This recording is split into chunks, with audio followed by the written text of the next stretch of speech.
تک کہ وہ آزمائشوں کے سیڑھیوں سے نہ گزرے۔ جب آزمائشوں میں اللہ پاک انسان کو ڈالتے ہیں اور وہ اللہ کے لیے ان آزمائشوں کو برداشت کرتا ہے تو اللہ رب العزت اس کو ایمان کی حقیقت عطا کرتا ہے۔ قریب آ جائے آواز ہے۔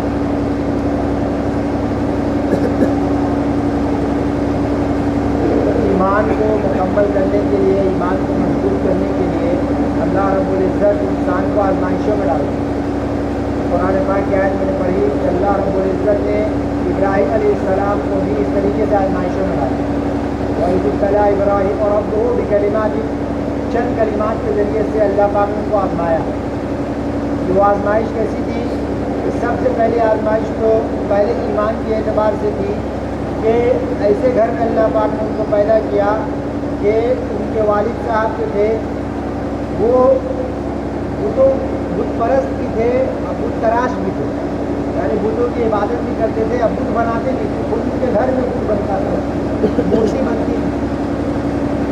تو ایسے گھر میں پیدا ہوئے اور ایسے زمانے میں پیدا ہوئے کہ جو ظالم اور جابر بادشاہ کا زمانہ تھا، نمرود کا زمانہ تھا، جو اپنے آپ کو خدائی کا دعویٰ کیا ہوا تھا کہ میں خدا ہوں، مجھ کو رب کہو۔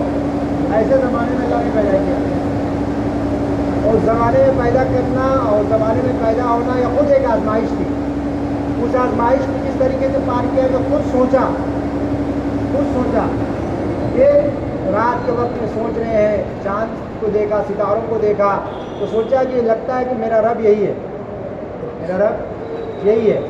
لیکن پھر جب دن ہوا، ستارے غائب ہو گئے، چاند غائب ہو گیا، اس نے نہیں، یہ ڈوبنے والی چیز، ختم ہونے والی چیز، یہ رب نہیں ہو سکتی۔ صبح ہوا کہ جب سورج نکلا، چمکتا دمکتا وہ سورج، اس کو دیکھا کہ ارے یہ تو اس سے بھی بڑا ہے، لگ رہا ہے یہی رب ہے۔ لیکن شام ہوتے ہوتے سورج بھی ڈوب گیا، تو دل کو کہا کہ یہ ڈوبنے والی چیز جو ہے اللہ یہ رب نہیں ہو سکتا۔ کہ بنی ہوئی چیزوں پر غور کیا، اللہ کی مخلوقات پر غور کیا، بتایا کہ معرفت یعنی غور و فکر کرنا یہ کیا ہے، یہ معرفت، یہ اللہ کی تدبر کرنا معرفت کی کنجی ہے، یعنی غور فکر کرنا معرفت یعنی اللہ تک پہنچانے کا راستہ اور چابی ہے۔ کہ اللہ تک پہنچ گئے کہ کوئی ذات تو ہے جو چاند کو گھٹا رہا ہے، بڑھا رہا ہے، ستاروں کو ٹمٹما رہا ہے، دن لا رہا ہے، رات لا رہا ہے، صبح ہو رہی ہے، شام ہو رہا ہے، سورج نکل رہا ہے، ڈوب رہا ہے، موسم بدل رہا ہے، ہوائیں چل رہی ہے، یہ سب کا سب تو خود بخود تو نہیں ہو رہا، کچھ تو ہے، کوئی تو طاقت ہے جو اس کو کر رہا ہے۔ یہ سمجھ گئے کہ اس طاقت کو پہچان لیا اور اپنے باپ کو کہا کہ کیا عجیب بات ہے کہ آپ جس کو اپنے ہاتھوں سے بناتے ہیں اسی کی عبادت کرتے ہیں، اسی کو پوچھتے ہیں، اسی سے اپنی حاجت کو مانگتے ہیں، جبکہ وہ اتنا محتاج ہے کہ اگر اس کے جسم پر مکھی بیٹھ جائے تو وہ اس مکھی کو بھی نہیں اڑا سکتا۔ لوگوں کو، قوم کو سمجھانے کے لیے ایک دفعہ پوری قوم میلہ میں گیا اور انہوں نے اس کے پیچھے کیا کیا کہ جتنے بت تھے خانہ کعبہ میں رکھے ہوئے سب کو توڑ دیا، اور جو سب سے بڑا بت تھا اس کے کندھے پہ جو ہے لے آ کے کدال کو رکھ دیا۔ لوگ واپس آئے، دیکھا سب بت ٹوٹے پھوٹے ہیں، ایک بت ٹھیک ٹھاک ہے، بس اس کے کندھے پہ جو ہے صرف ابراہیم علیہ السلام ہی گاؤں میں تھے، باقی سب جا چکے تھے۔ سب نے پوچھا ابراہیم بتاؤ کس نے کیا ایسا؟ کہا اپنے بڑا بت سردار بت سے پوچھ لو، لگتا وہی کیا، اسی کے کندھے پہ جو ہے کلاڑی ہے۔ اب وہ کہاں سے بتائے گا؟ کہا کہ تم لوگوں پر بہت تعجب ہے اور بہت یہ افسوس ہے کہ ایسے بت کی عبادت کرتے ہو، ایسے معبود کی عبادت کرتے ہو جو اپنی حفاظت نہیں کر سکتا، جو اپنی حفاظت نہیں کر سکتا ہے، کچھ بتا نہیں سکتا، کچھ سن نہیں سکتا، کچھ دیکھ نہیں سکتا، ایسی معبود کی عبادت کرتے ہو۔ لوگ سمجھ گئے کہ اس نے ہی یہ سارا کارنامہ کیا ہے۔ کہ نمرود کے پاس بات پہنچی، اپنی دوسری آزمائش آئی۔ دوسری آزمائش کیا آئی؟ اب نمرود نے حکم جاری کر دیا کہ اس کو کیا کیا جائے، آگ میں ڈالا جائے، آگ میں ڈالا جائے۔ کئی دنوں تک بتایا لکڑی جمع کیا گیا، آگ کا ایندھن جلایا گیا، اتنا زبردست آگ جلایا گیا کہ اگر اس کے اوپر سے کوئی چڑیا گزرتی تھی تو وہ جل کر کے اس میں گر جاتا۔ اب ان کو پھینکنے کی باری آئی تو سمجھ میں نہیں آ رہا کیسے پھینکا جائے، کس طریقے سے دور سے پھینکا جائے، کہ شیطان انسان کی شکل میں آ کر کے وہ تدبیر بتایا کہ گلیل کی طرح بنا کر کے اس طریقے سے پھینک دو۔ اب پھینکا ہے۔ اب یہاں پہ ایمان کی آزمائش، ابراہیم علیہ السلام ان کے دلوں کے اندر میں اس بات کا یقین بیٹھ گیا تھا کہ کرنے والی ذات اللہ کی ہے، نفع نقصان کے مالک اللہ ہے، بتایا ہے کہ کوئی بھی نقصان پہنچانا چاہے اللہ نہ چاہے تو نقصان نہیں پہنچا سکتا، کوئی نفع پہنچانا چاہے اللہ نہ چاہے تو نفع نہیں پہنچا سکتا۔ اس بات کا کامل یقین دل کے اندر تھا تو اللہ سے براہ راست مدد مانگی کہ اپنے یقینی سبب کو بھی انکار کیا۔ جبرائیل علیہ السلام آئے ہیں، ظاہر سی بات ہے خود سے نہیں آئے تھے، اللہ نے بھیجا تھا، اپنی مرضی سے فرشتے کوئی کام نہیں کرتے، اللہ نے بھیجا۔ اور جبرائیل علیہ السلام آنے کے بعد جو ہے ان کو کہہ رہے ہیں کہ بتائیے ہم آپ کی مدد کرتے ہیں، تو یہ کہہ رہے ہیں کہ مجھے آپ کی مدد کی ضرورت نہیں ہے، جس نے آپ کو بھیجا وہ دیکھ رہا۔ اللہ، ہوا کا فرشتہ آ گئے، پانی کے فرشتہ آ گئے، کسی بھی سبب کو اختیار ہی نہیں کیا، کہ میرا اللہ مجھے دیکھ رہا، میرا اللہ میرے لیے کافی ہے، حسبنا اللہ، میرا اللہ میرے لیے کافی ہے، یہ کہنا تھا۔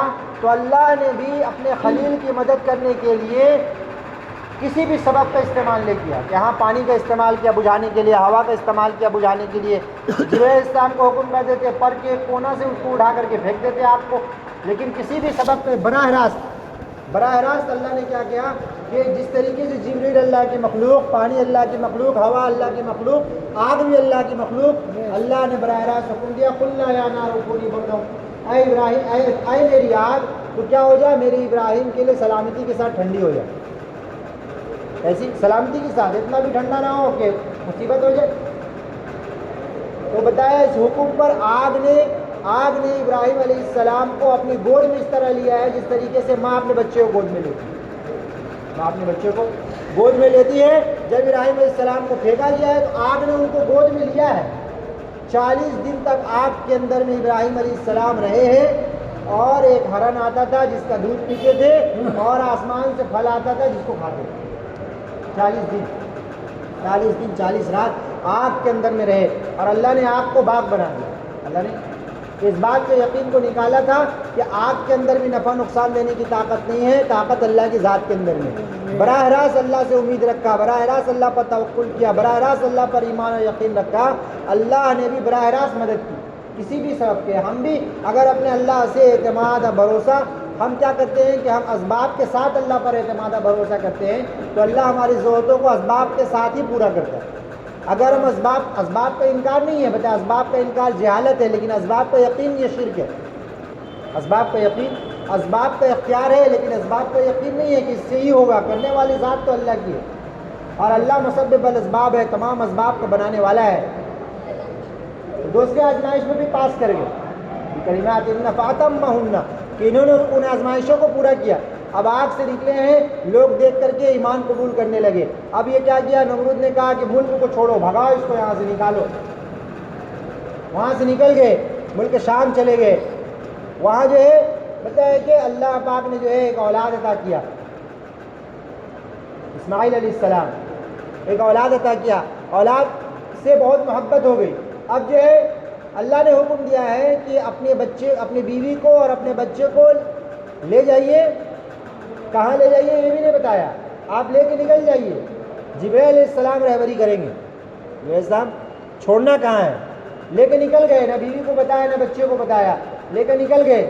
اب پہنچے ہیں جب کہاں پہ، جہاں پہ ابھی خانہ کعبہ ہے، ابھی وہاں اللہ نے کیسا گلزار کر دیا ہے۔ لیکن جب ابراہیم علیہ السلام آج سے ہزاروں سال پہلے حضرت حاجرہ جو ایک بادشاہ کی بیٹی تھی، شہزادی تھی، ان کو اور اپنے جو ہے بچے کو جب وہاں پہ چھوڑے تھے، وہاں کچھ نہیں تھا، کوئی آبادی نہیں تھی، ریگستان تھا، باقی چاروں طرف کالے کالے پہاڑ تھے، کوئی آبادی نہیں، کوئی کھانے کا نظام نہیں، کوئی پینے کا نظام نہیں، نہ کوئی پانی اور نہ کوئی کھانے کا نظام۔ اب وہاں پہ جب پہنچے، جبرائیل السلام نے کہا یہیں چھوڑنا ہے، اور وہاں چھوڑ کر جانے لگے، بتایا بھی نہیں کچھ۔ حضرت حاجرہ نے جو ہے پکڑ لیا دامن، کہاں جا رہے ہیں، کیا اللہ کا یہی حکم ہے، ہاں اللہ کا یہی حکم ہے، چھوڑ کر چلے گئے۔ 2 سے 3 دن کے اندر میں توشہ ختم ہو گیا، اور چھوٹا بچہ، دودھ پیتا بچہ گود میں ہے، دودھ سے بھوک سے بتایا دودھ خشک ہو گیا دودھ، اور جو جب کھانے کو کچھ نہیں، ماں کھا رہی ہے تو دودھ کہاں جائے گا، دودھ خشک ہو گیا، کھانے کو کچھ نہیں، بچہ بھوک سے تلملا رہا ہے، کہ ماں باپ کو اپنے بھوک سے زیادہ اپنے بچے کی بھوک کی پرواہ ہوتی ہے، بھوک کی حالت میں پریشان ہے، بچہ کو دیکھ رہی ہے، تڑپ رہی ہے ماں۔ اب جو ہے ان کو محسوس یہ ہوا کہ پہاڑی کے اوپر میں آگ جیسا محسوس ہوا، لگتا ہے جو قافلہ اوپر قیام کیا، ہو سکتا ہے وہاں کچھ کھانے پینے کا مل جائے، صفا پہاڑی پر دوڑی گئی ہے، جب پہاڑ پر پہنچی دیکھا وہاں کچھ بھی نہیں تھا، وہاں سے نظر آیا مروہ کی پہاڑی پر، دوری ہے لگ بھگ، جو گئے ہیں حج کرنے کے لیے دیکھا انہوں نے کہ لگ بھگ 1 سے 1.5 کلومیٹر کی دوری ہوگی صفا سے مروہ کا. وہاں سے نظر آیا، لگتا ہے کہ وہاں روشنی ہے. وہاں سے اتری ہے، بچے کو دیکھی، بچہ ویسے ریگستان میں ریت پہ پڑا ہوا ہے، ہاتھ پاؤں مار رہا ہے. اب وہ دوڑی ہے مروہ کی طرف، چلتے چلتے آئی ہے، بیچ میں پھر دوڑنے لگی، دوڑ کے گئی، وہاں دیکھی تو وہاں کچھ بھی نہیں. اللہ کا کیا نظام، جب مروہ پہ پہنچتی تو صفا پہ ویسے نظر آتا ہے کہ لگتا ہے کہ کچھ ہے، روشنی ہو رہی ہے، آگ جل رہا ہے، اور صفا پہ پہنچتی تو مروہ پہ اس طریقے سے ہوتا. 7 مرتبہ ایسی ہوا، صفا سے مروہ، مروہ سے صفا. آخر مروہ پر جا کر کے بیٹھ گئی تھک ہار کر کے. یہ بچے کو تڑپتا ہوا مرتا ہوا نہیں دیکھ سکتے، مرے تو مرے، ہم بھوک پیاس سے یہاں مر جائے، بچہ وہاں پہ مر جائے. بچے کی طرف رک کر کے بیٹھ گئی وہاں پہ اداس ہو کر کے. اب ان کو وہاں سے کچھ ہیولا سا کچھ نظر آیا. اب ماں کی ممتا جاگی کہ لگتا ہے کوئی جانور ہے جو میرے بچے کو نقصان کرے گا. بھاگی دوڑی وہاں سے دوڑتی دوڑتی آئی. دوڑتی دوڑتی آئی تو کیا دیکھتی ہے کہ جو سایہ تھا نظر آ رہا تھا وہ غائب ہے. اب بچہ ایڑی جہاں رگڑ رہا تھا وہاں سے پانی نکل رہا، جہاں سے ایڑی رگڑ رہا تھا وہاں سے پانی نکل رہا. جلدی جلدی گھیرا باندھنے لگی، جلدی جلدی گھیرا باندھنے لگی. عربی کے الفاظ ہے زم زم، وہ کہنے لگی یعنی ٹھہر جا ٹھہر جا.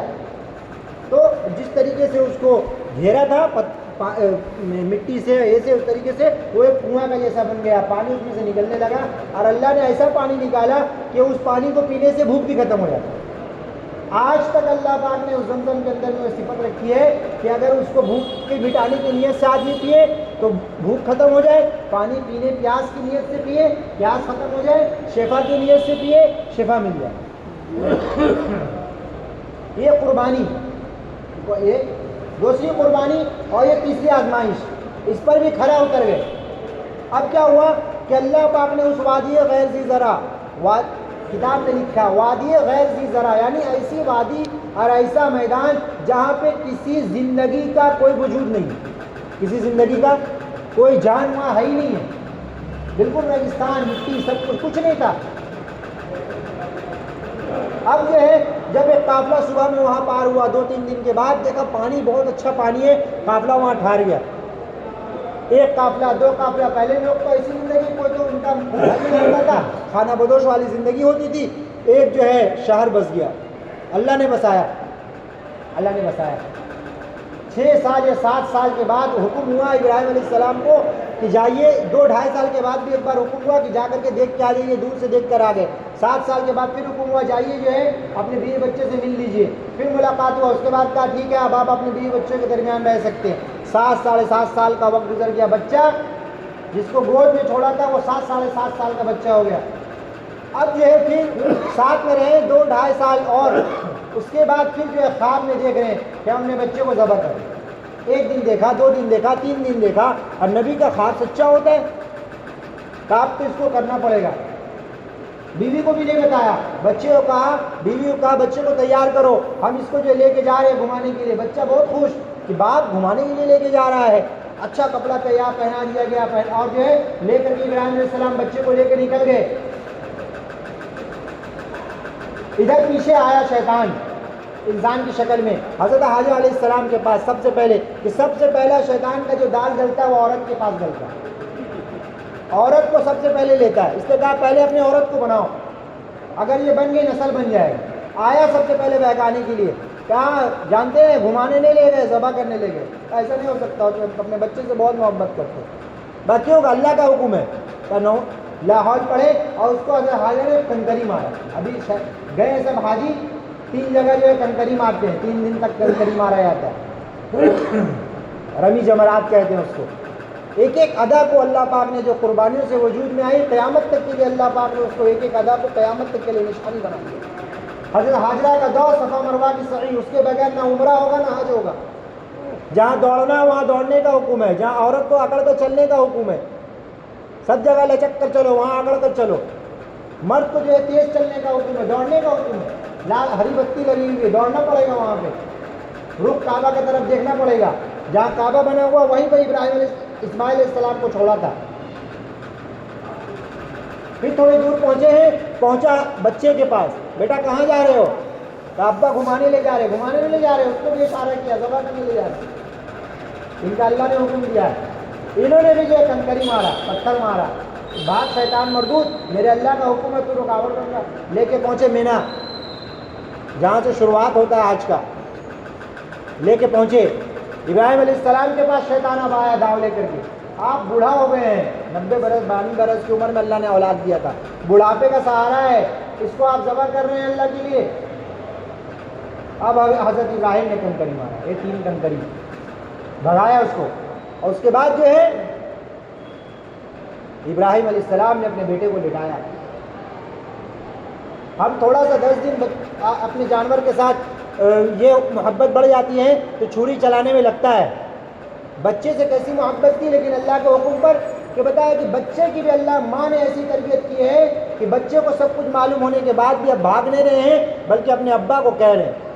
بڑا پیارا جملہ ہے قرآن کے اندر میں، یا ابت افعل ما تؤمر ستجدنی انشاءاللہ من الصابرین، اے میرے پیارے ابا آپ وہ کر گزریے جس کا اللہ نے آپ کو حکم دیا،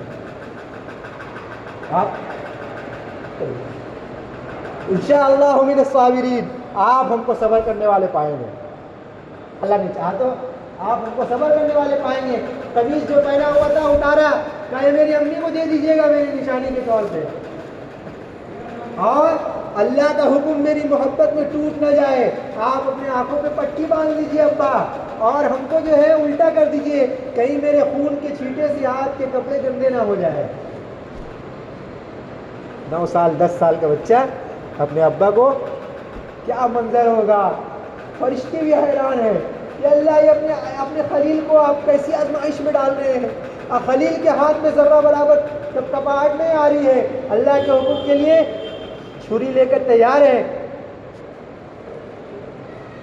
اور باندھی ہے پٹی، الٹا لٹایا ہے، اور پاؤں جو ہے جانور کے جو آداب بتائے جاتے ہیں کہ پاؤں یہاں پہ رکھو، ایسے ہی حضرت ابراہیم نے اپنے اولاد کے ساتھ کیا تھا، ہم جانور کے ساتھ کرتے ہیں، انہوں نے اپنے اولاد کے ساتھ کیا تھا کہ پاؤں ان کی پشت پر رکھا تھا، اور چھری تیز کی تھی، اور جو ہے گردن پہ چلا دیا، اس طریقے سے اٹھا کے گردن پہ چلا دیا، گردن پہ چھری چلی ہے، خون کے فوارے چھوٹے ہیں، ابراہیم کو نہیں معلوم ہے پٹی بندھی ہوئی ہے کہ دمبے پہ چل رہی ہے، بچے پہ چل رہی ہے۔ ابراہیم آنکھ کھلا ہے، آواز آئی قد صدقت رؤیا، اے میرے حبیب، اے میرے خلیل، آپ نے تو خواب کو سچ کر دکھایا ہے، آپ نے خواب کو، ہاں واتبع ملت ابراہیم حنیفہ، ایسی نہیں بنے ابراہیم علیہ السلام ملت کے امام، کہ حضور کو بھی کہا جا رہا ہے اے حبیب، اے محمد صلی اللہ علیہ وسلم، آپ کو بھی اپنے باپ ملت ابراہیم کا اتباع کرنا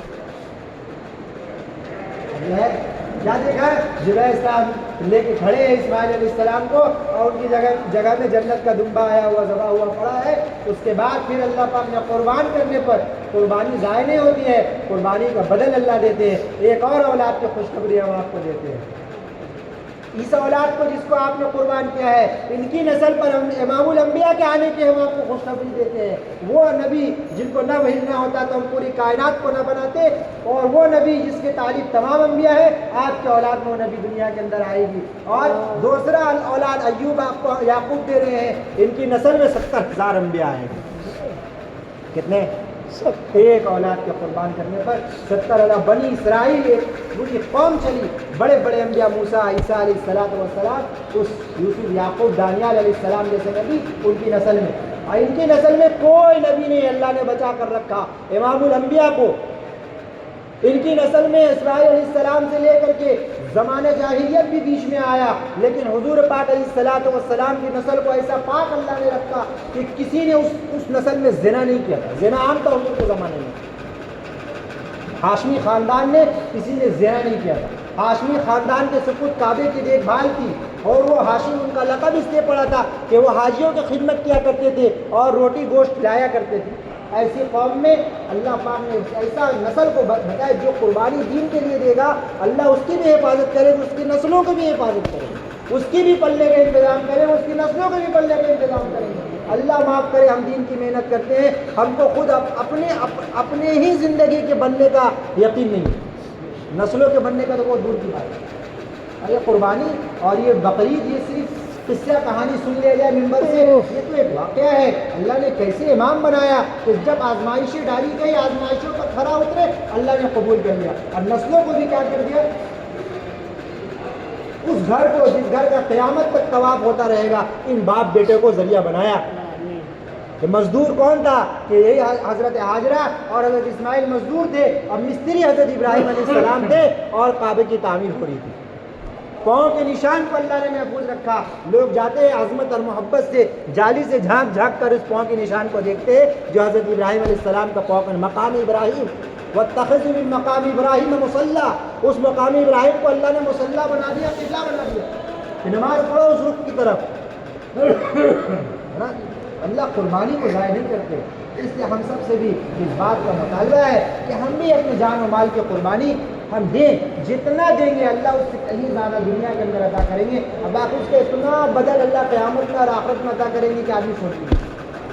اس کے لیے ہر ایک سے تقاضا یہ ہے کہ ہم اپنی مشغولی میں رہ کر کے 4 مہینے لگائیں، بتائیں انشاءاللہ جلد سے جلد ہم 4 مہینہ اللہ کے راستے میں اللہ کے دین کو لے کر کے پھریں گے انشاءاللہ۔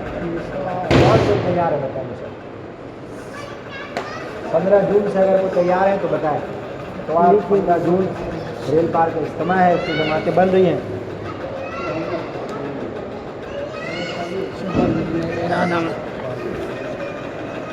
جلد سے جلد ایک مکمل 4 مہینے کی جماعت عالمی اجتماع بنگال کا، اس سے پہلے اپنی مسجد سے 4 مہینے کی جماعت بن جائے۔